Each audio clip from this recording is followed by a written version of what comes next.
Hello and welcome to a new video. In today's video we're going to take a look at the top 10 secret buffs for the Open Great League.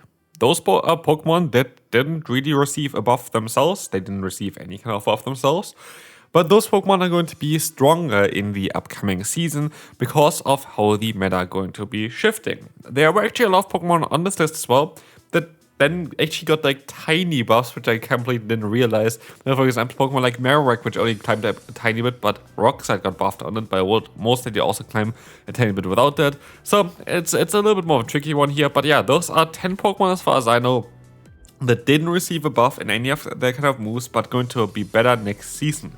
We're going to talk a little bit more about it now, but here again, of course, if you just have videos, feel free to leave a like and subscribe. I would really appreciate it, as we can now move into the Pokemon number 1.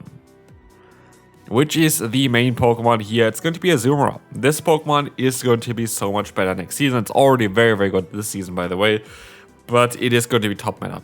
It is going to be absolutely top meta next season, as you will see here as well. Didn't get changed at all, but climbs up from rank 55 to rank 21. And here's one thing that I want to say with that. For Pokemon that did not get buffed, to climb up ranks is super rare and super difficult, because what we've seen so far is that Pokemon got nerfed, those dropped down. There are only like a handful of them, because the only move that really got nerfed is like somehow Dragon Claw, depending on which Pokemon you look at. But also, Aerial Ace, which are only like 2 Pokemon. The rest is kind of the same in terms of the meta. The only thing that happened is that a lot of new Pokemon got up into the top meta, like for example the Como this season, the Guzzlord with a change there as well. Those Pokemon are just kind of going up, which means that most Pokemon are climbing down the rank. Even though they didn't change, even though they're the same as last season and they perform the same as last season, most Pokemon just go down, even though nothing changes with them. So if Pokemon like Azumarill climb up all of a sudden 34 ranks without being changed, that means that this Pokemon is going to be super good performing in the new meta, which you see here as well. It's going to be great against the top tier Pokemon of this meta and has play against nearly everything, which makes it such a good one there. One of those anti-Dragon type Pokemon, which you're going to see quite a lot on this list here today. Next one is literally Dedenne, which is also a ginormous buff again.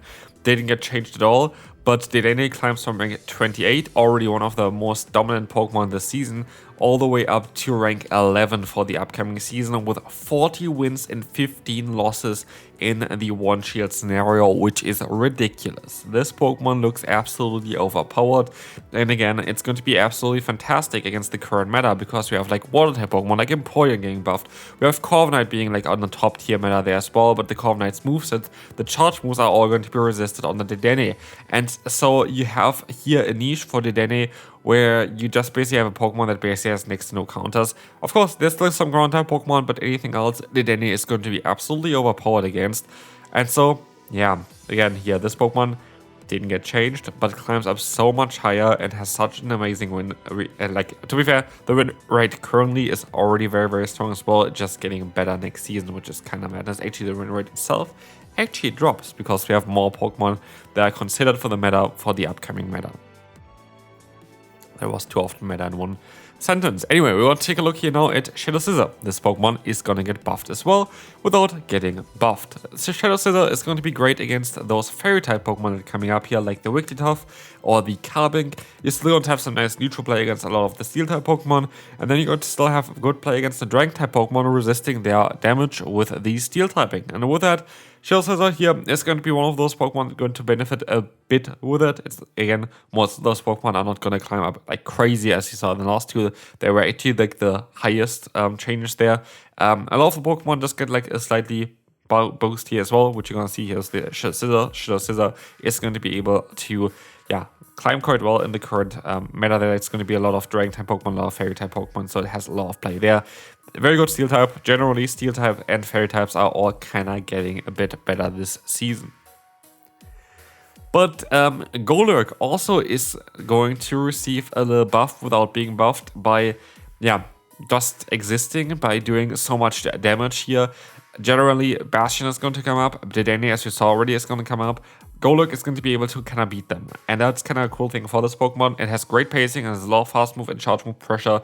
And if it's a Pokemon that doesn't resist Mud Step and Shadow Punch, you're going to be kind of in a good position. But also, Golurk is one of those Pokemon that kind of has that Charge Move combination that doesn't have a resistance. With Shadow Punch, Dynamic Punch, you don't have a resistance to that, so as long as you're going to farm down something, you're going to be fine with all the energy that you have, because you're always going to hit a target with it.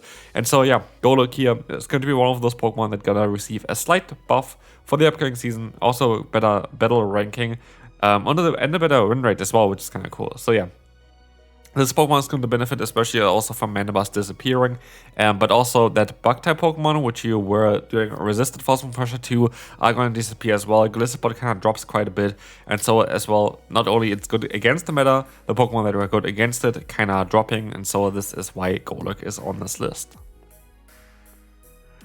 Kind of an easy answer here is Tinkaton here as well, that this Pokemon is on this list. We talked about how Steel and Fairy-type Pokemon are very, very good and most likely going to be even better next season. How about a Steel and Fairy-type Pokemon? Trust me, it's not going to be the only Steel and Fairy-type Pokemon on this list. There's going to be another one coming up. Also, the Pre-Evolution got a massive update actually. The Pre-Evolution climbed up over 100 points, I think, from the ranking, and it's just a tiny bit below the Tinkaton. But Tinkaton is the Pokemon that you want to have here. A Pokemon that you should kind of trade for to get good IVs. I really would like to get some good IVs on this Pokemon as well here. But as you can see, this is going to be a Pokemon that's going to be very, very strong. It's going to allow you to hit all of those Dragon-type Pokemon for super effective damage and triple resist actually the fast moves and charge moves of those. But also, this is a Pokemon that can still beat Bastion, and that is kind of unique for being that fire type, and this is why this is the best version of the fairy and steel typing, because you have the ground type coverage in order to deal with Bastion, which is going to be a big threat here for the upcoming meta, which means that Tinkaton is going to have basically play against nearly everything in the current meta. If you take a look at the top meta here, it has play against everything here. Corviknight is actually the worst matchup based on the type of coverage that you have with it. The rest you have either super effective coverage or like you're going to be able to win the battle. Like it's always kind of going to be a very solid matchup for it. So I think that Tinkaton is one of the best Pokemon you can run for the upcoming meta. Clefable is again one of those fairy type Pokemon that's going to be a little bit better, which is kind of interesting. Again, as I said before, it's actually quite difficult to climb up ranks without getting buffed, especially if there's not a lot of nerfs. Nerfs of course help out by removing Pokemon from the meta. We didn't really get a lot of nerfs, we only really had like 1 or 2. And so this is going to be where Clefable actually has a bit more play as well. Clefable is going to be able to get up to rank 55. And what I actually find interesting, what I wonder is going to be useful or not, is going to be instead of Swift running the move Media Mash. You could also do it instead of the Moonblast, but like, I guess instead of Moonblast would make sense as well. But I feel like Media Mash would have a lot of potential in the current meta as well. Having Pokemon like the Carbink that is double weak to it, but also the fairy type Pokemon generally, would make maybe Clefable a little bit more unique compared to other fairy type Pokemon. And so I think this would be a cool one to run for sure.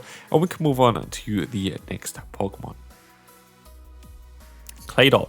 Claydol actually received this tiniest buff here, but if you take a look at what it can beat in the meta, it's kind of ridiculous.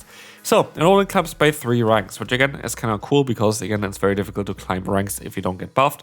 But if you take a look at the shot on the left side and on the shot on the right side, you see why Claydol is all of a sudden such a comeback Pokemon. Like this Pokemon is going to be so much better next season because of what it can do and how good it is kind of performing up against the current Great League meta. And as you can see here, this Pokemon looks ridiculous. The win rate is going to increase by quite a bit as well, but again, it's kind of 2 things. We have Steel type Pokemon that are going to be more common, which you're going to be able to Mudslap. We have Dragon type Pokemon that are going to be more common, which you can Ice Beam against, which is kind of cool. And then we're going to have the Bug type Pokemon that kind of disappearing because of the nerfs that kind of happened to them, which kind of means that Claydol is apparently kind of safe here. And there are not really a lot of flying type Pokemon either that are predicted to be meta other than Corviknight, and Corviknight you can actually beat as well, which makes Claydol here a Pokemon that I expect to be top meta very, very soon as people realize on how overpowered this Pokemon is going to be. Kind of feeling towards the theme here, we have a lot of ground types, kind of got buffed. Runerigus as well, actually even a move that changed from PvP Poke. Interesting Pokemon. I think it's a very, very cool Pokemon to run. I think it's in 2-shield scenario. This Pokemon can be very strong, especially as a safe swap there. But has some weaknesses, has Pokemon that you cannot really hit well. But generally speaking, this Pokemon is going to benefit a little bit of the meta shift. There are a lot of Pokemon that you can actually deal with this Pokemon here, which is going to be great, which you can see as well on the screen.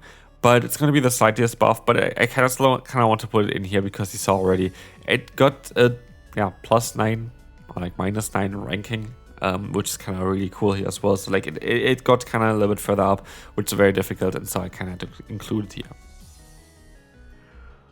Registeel is going to be next, and might be even last, I have to see.